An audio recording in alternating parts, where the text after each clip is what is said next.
Selon un rapport de la Fondation mondiale pour les poissons migrateurs et de l'UICN en juillet 2020, les populations de poissons migrateurs ont chuté depuis les années 70 de 76% dans le monde et de 93% en Europe. Un moratoire sur la pêche du saumon atlantique a été imposé dans toutes les eaux extraterritoriales de l'Atlantique Nord depuis 1983. Malgré cela, l'état de conservation du saumon atlantique est mauvais dans les eaux européennes et notamment en France. Espèce emblématique du bassin Garonne-Dordogne, les grandes aloses y étaient encore plus de 600 000 dans les années 90. Le taux moyen d'exploitation a été supérieur à 55% entre les années 1993 et 2003, avec des pics à plus de 65%. La pêche n'a été interdite qu'en 2008, bien après l'amorce de son déclin. Aujourd'hui, la population de grande alose stagne à peine à 5000 individus par an, moins de 1% de son effectif d'il y a 20 ans. Sa survie serait définitivement condamnée.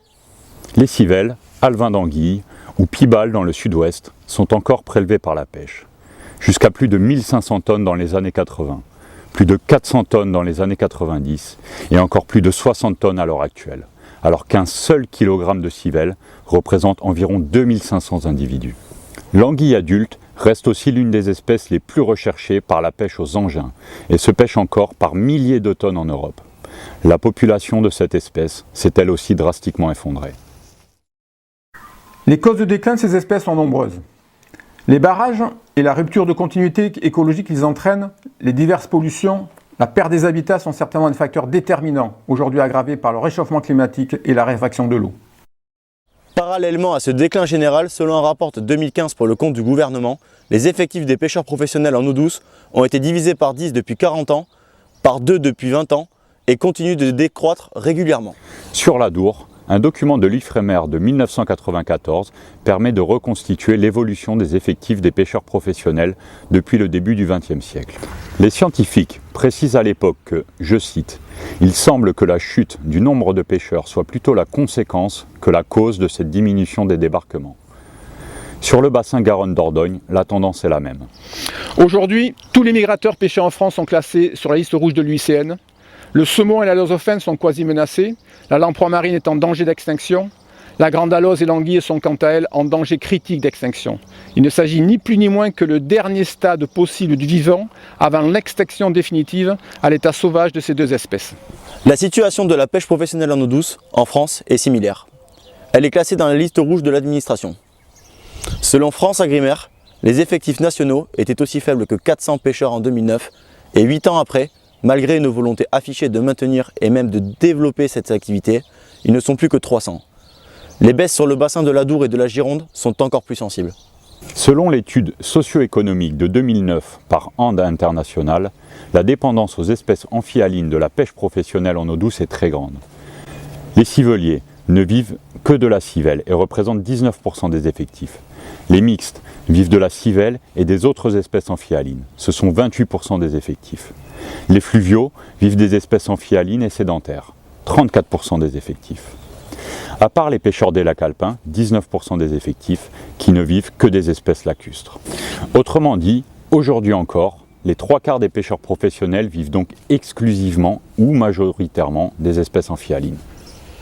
En 2015, malgré cette dépendance extrême à des espèces en voie de disparition et bien d'autres problèmes, notamment celui des PCB, le gouvernement envisage de maintenir, voire de développer cette activité en grand déclin dans une lettre de la ministre de l'écologie de l'époque, une certaine Ségolène Royal, qui évoque, je cite, « la nécessité de l'affirmation d'une volonté politique de maintenir et de développer cette activité professionnelle ».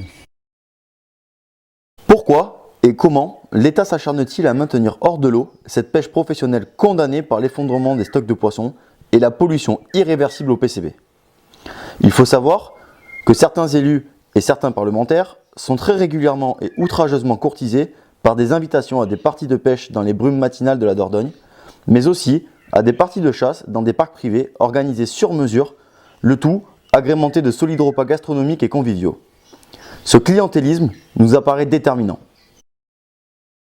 Les présidents des fédérations de pêche sont parfois ciblés par ces mêmes tentatives de copinage, et certains se sont manifestement fait séduire. Les fédérations elles-mêmes sont très mal à l'aise dans le carcan des statuts imposés par le Code de l'environnement. Ces mêmes statuts qui sont devenus ultra fermés pour le pêcheur moyen. l'identification de coupables tout désignés comme le silure, qu'il est question d'exploiter à grande échelle puisqu'il serait carrément co-responsable du déclin des migrateurs. Rien que ça. En lieu et place des cogépomies parfaitement inefficaces depuis plus d'une génération. Les contraintes réglementaires de la pollution au PCB sont contournées. Le règlement européen interdit la commercialisation de poissons d'eau douce au-dessus de 125 nanogrammes par gramme.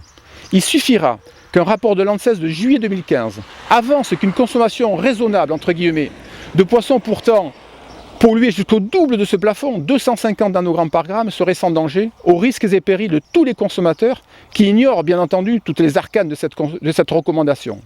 C'est l'art de passer d'une logique d'interdiction de consommation à une logique de recommandation selon les propres termes de Ségolène Royal en juin 2015.